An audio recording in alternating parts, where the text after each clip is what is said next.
मध्य प्रदेश के पंचायती राज एवं ग्रामीण विकास व श्रम मंत्री व जिले के प्रभारी मंत्री प्रहलाद पटेल एक दिवसीय दौरे पर भिंड पहुंचे। भिंड में मालनपुर से लेकर भिंड तक उनका भव्य स्वागत भाजपा कार्यकर्ताओं और नेताओं के द्वारा किया गया।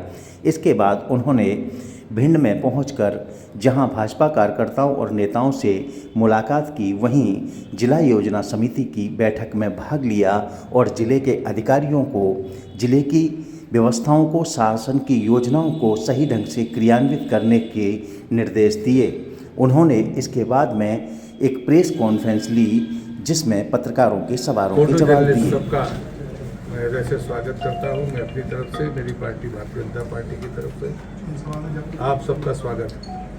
प्रभारी मंत्री बनने के बाद पहली बार मेरा भिंड आने का अवसर मुझे मिला है और मैं आज भिंडवासियों को धन्यवाद देता हूं उनके स्नेह के लिए, उनके स्वागत के लिए।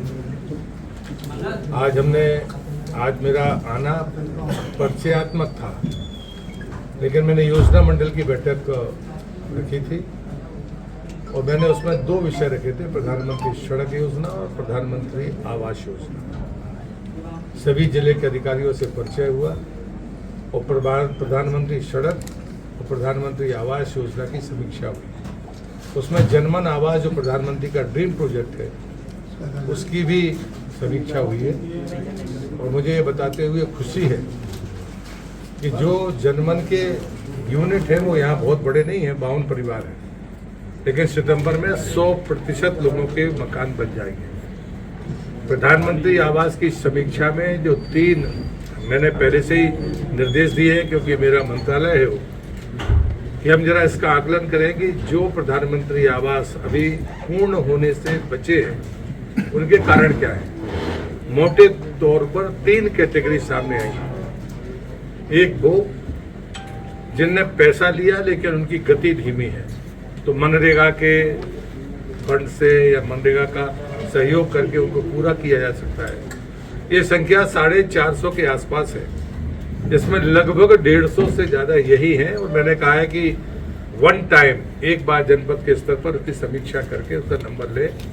तो पहली कैटेगरी वो है जिन्होंने पैसा लिया, गति धीमी है, लेकिन उनको पूर्ण करना है, जिनकी संभावनाएं 100% है, हो सकता है उनको करना। दूसरे वो लोग हैं जिनने किस्तें ली हैं लेकिन उनने काम नहीं किया, उनसे रिकवरी होनी है। ये संख्या भी 150 से 160 के बीच में है। तीसरी कैटेगरी वो है जो मैंने राज्य स्तर पर, जो भी हम लोग बैठे हुए थे उस पर समीक्षा में मैंने कहा था कि कुछ ऐसे परिवार हैं जिनके ओनर ही नहीं रहे और उनका कोई वारिस नहीं है, वो अपूर्ण है, तो उनको सरकार अपने व्यय से खर्च पूरा करे और बाद में लैंड यूज, चूंकि वो भूमि या तो सरकार के पट्टे की है या उनकी निजी भूमि है, लेकिन उनका कोई वारिस नहीं है, तो अगर हमें उसे सरकार के खाते में डालना है तो बनाकर उस मकान को पूरा करें। क्या हम उसे पंचायत को संपत्ति के तौर पर दे सकते हैं, ताकि कोई छोटे मोटे कर्मचारी, आंगनबाड़ी कार्यकर्ता या अन्य या तो कार्यालय वहाँ हो सके या उनका निवास बन सके, ताकि पंचायत की आय बढ़े। तो हमने तीसरी कैटेगरी पर जोर दिया है कि हमारे राजस्व अधिकारी भी उसकी चिंता करें। अभी यहाँ पर जो आज की रिपोर्टिंग है उसमें 5 सड़कें तीसरे चरण की प्रधानमंत्री की है। तीसरे चरण का मतलब है कि जो अपग्रेडेड सड़कें हैं, एक ब्लॉक पे वो 37 से 38 किलोमीटर हो सकती थी, उसके आधार पर लगभग 137 किलोमीटर सड़कें हैं वो पांचों मिलाकर। और भी ज़्यादा बढ़ सकती थी, लेकिन वो चूँकि पैकेज तीसरा है उसमें कुछ जानकारियाँ आई हैं, चूँकि मेरा ही डिपार्टमेंट है, तो मैं उसके लिए जांच करवाऊंगा कि गुणवत्ता को लेकर जो चर्चा आई है, हमारे जनप्रतिनिधियों ने जो बात कही है उसको मैं जांच कराऊंगा। और मुझे लगता है कि आज के दिन का कामकाज इतना ही है और जाते जाते आप सबके दर्शन हो गए, इसलिए मेरा सौभाग्य। गांव का किसान गायों से बेहद परेशान है। सड़कों पर गायों की लगातार मौत हो रही है। पिछले एक सप्ताह में यहाँ 10 से 15 गायें सड़कों पर मर चुकी हैं और ये समस्या न केवल जिले की बल्कि पूरे प्रदेश की व्यापक समस्या है। इसके निदान के लिए सरकार क्या सोच रही है? सरकार ने पहले भी कहा है, उसकी समिति भी बनी है, जो गौशालाएँ हमारी हैं उसके अलावा भी गौ अभ्यारण्य बनाने की बात हुई है। और ग्रामीण विकास मंत्रालय से पहले मनरेगा से जो बनी थी हमारी गौशालाएं, उनकी कैपेसिटी कम है और उनके संधारण की समस्या। और मैं ऐसा मानता हूं, क्योंकि मैं खुद एक गौ अभ्यारण्य चलाता हूं दमोह में, और मैंने सबसे पहले टॉस्क लिया था कि सड़क पर गाय नहीं दिखनी चाहिए। 2000 के आसपास गौवंश है इस समय मेरे पास, और मैं मानता हूं कि मैंने कहा था कि हम पहले DPR ना बनाएं, वो एक मॉडल के तौर पर मैंने बनाया है। सरकार उस पर काम कर रही है। हम पहले चरण में राष्ट्रीय राजमार्ग और स्टेट हाईवे लेंगे, लेकिन आप विश्वास करिए मुख्यमंत्री जी ने ये संकल्प दोहराया है कि अगले वर्ष तक हम इन बातों में सफल हों कि सड़क पर कोई गौवंश ना रहे, और उसके लिए 20 रुपये से 40 रुपये बढ़ाया है अगर कोई गौशाला चलाता है। अब व्यक्ति भी चला सकता है, संस्था भी चला सकती है, सोसाइटी भी चला सकती है, जरूरी नहीं है कि सरकार को कोई व्यक्ति चलाए। हाँ, जो जितने गौवंश रखेगा उसको संधारण के लिए सरकार पैसा देगी। पर मुझे लगता है कि एक मॉडल और है जिस पर मैंने प्रस्ताव दिया है।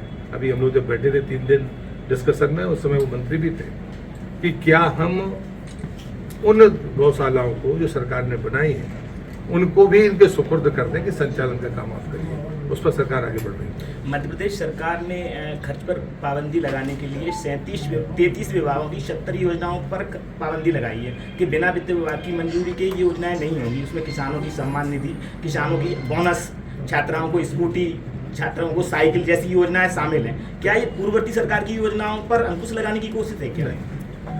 भारत सरकार के कामकाज को अगर आपने देखा होगा, बहुत छोटी छोटी योजनाएं हैं जो समय काल के आधार पर चलती रही, लेकिन उनके हेड्स बंद नहीं हुए।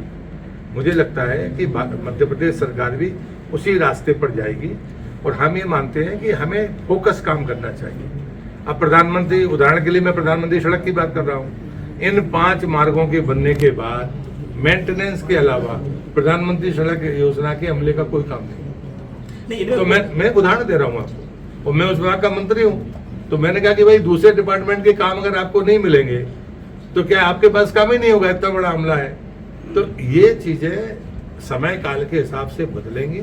इसमें किसी को ये नहीं सोचना चाहिए कि उनकी स्कीम थी तो हमने बंद कर दी। जो पहले से और भी चल रही होंगी हम उसको बंद करेंगे। मंत्री जी, आप जिले के प्रभारी मंत्री हैं। जिले की स्वास्थ्य व्यवस्था बहुत चरमराई हुई है। नगरीय क्षेत्र में कहीं रोड़ा निकलने के लिए जगह नहीं है। जिला प्रशासन रेत कंपनी के लिए काम कर रहा है, अन्य विभागों के लिए कोई काम नहीं कर रहा, मात्र रेत कंपनी के लिए काम कर रहा है जिला प्रशासन। इसके लिए आप क्या नई रणनीति बनाएंगे? ये कंपनी के लिए काम कर रहा है, रेत कंपनी और एक कारपोरेशन है, रेत से नेशनल हाईवे जो कंपनी और गड्ढे हैं, देखिए आप आगे।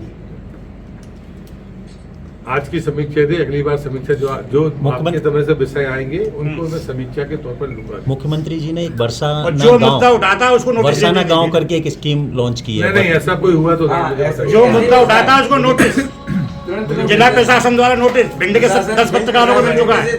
आप मुझे ऐसा कहीं मकान तोड़ने की धमकी, कहीं लाइसेंस निलंबित करने की धमकी भिंड कलेक्टर के द्वारा। बरसाना गांव एक योजना शुरू की है मुख्यमंत्री जी ने ग्राम विकास को लेकर। इसके लिए आप मंत्री हैं उस विभाग के, क्या कहें? इसी से संबंधित है वो। क्या एक मतलब आपका क्या विजन है? मूर्त रूप आने दीजिए, क्रियान्वयन करें।